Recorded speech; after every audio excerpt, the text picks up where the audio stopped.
নমস্কাৰ বন্ধু বান্ধৱীসকল, মোৰ চেনেলৰ অন্য এটা ভিডিঅ'লৈ আপোনালোক সকলোকে স্বাগতম জনাইছোঁ।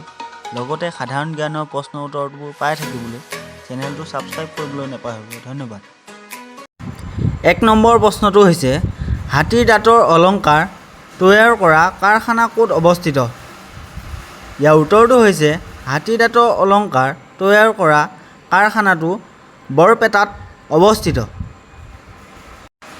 ২ নম্বৰ প্ৰশ্নটো হৈছে, অসমৰ একমাত্ৰ সৈনিক স্কুলখন ক'ত অৱস্থিত? ইয়াৰ উত্তৰটো হৈছে অসমৰ একমাত্ৰ সৈনিক স্কুলখন গোৱালপাৰা জিলাত অৱস্থিত। ৩ নম্বৰ প্ৰশ্নটো হৈছে, অসমৰ একমাত্ৰ চলচ্চিত্ৰ ষ্টুডিঅ'টোৰ নাম কি আছিল? ইয়াৰ উত্তৰটো হৈছে অসমৰ একমাত্ৰ চলচ্চিত্ৰ ষ্টুডিঅ'টোৰ নাম হ'ল জ্যোতিচিত্ৰবন। ৪ নম্বৰ প্ৰশ্নটো হৈছে, অসমৰ উচ্চ ন্যায়ালয় কিমান চনত স্থাপন কৰা হৈছিল?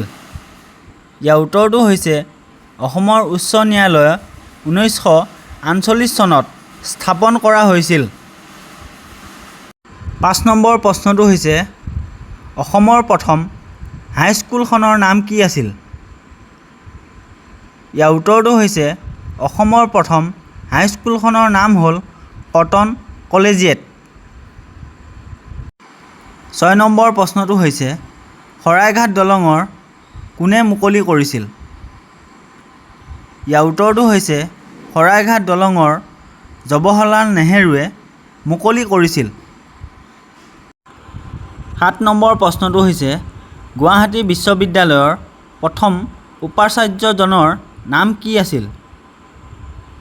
ইয়াৰ উত্তৰটো হৈছে গুৱাহাটী বিশ্ববিদ্যালয়ৰ প্ৰথম উপাচাৰ্যজনৰ নাম হৈছে কৃষ্ণকান্ত সন্দিকৈ।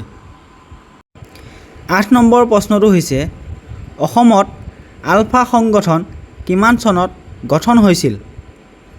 ইয়াৰ উত্তৰটো হৈছে অসমত আলফা সংগঠন ১৯৭৯ চনত গঠন হৈছিল। ৯ নম্বৰ প্ৰশ্নটো হৈছে, বলিউডৰ শিল্পী জগতত প্ৰথম পদ্মশ্ৰী বঁটা লাভ কৰা গায়কজনৰ নাম কি? ইয়াৰ উত্তৰটো হৈছে বলিউডৰ শিল্পী জগতত প্ৰথম পদ্মশ্ৰী বঁটা লাভ কৰা গায়কজনৰ নাম হ'ল ছনু নিগম। ১০ নম্বৰ প্ৰশ্নটো হৈছে, ৰাষ্ট্ৰীয় ভোটাৰ দিৱস কিমান তাৰিখে পালন কৰা হয়? ইয়াৰ উত্তৰটো হৈছে ৰাষ্ট্ৰীয় ভোটাৰ দিৱস ২৫ জানুৱাৰী তাৰিখে পালন কৰা হয়।